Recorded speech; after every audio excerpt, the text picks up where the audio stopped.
In this video, I'm going to show you how to edit Fibonacci retracement in MT5. Now, the first thing you have to do, of course, is draw a Fibonacci retracement.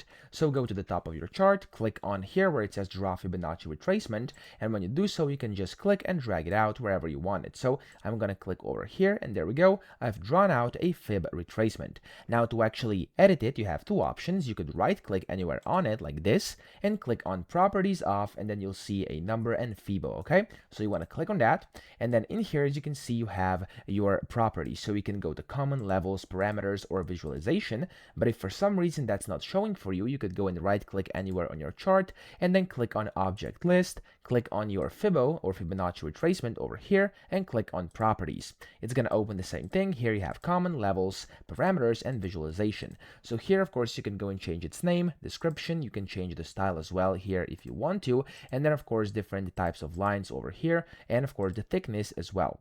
Then whenever you've done that, you can go to levels and you can change levels over here as well. You can put in different numbers by double clicking on a specific field, etc. You could go to parameters and change these too, and last but not least, you have the visualization as well. Then you click on OK, and whenever you've done this, there we go. As you can see in my case over here, it's been customized and edited. So that's how to do this. I hope this video helped you out. If it did, please subscribe to the channel and help me out as well.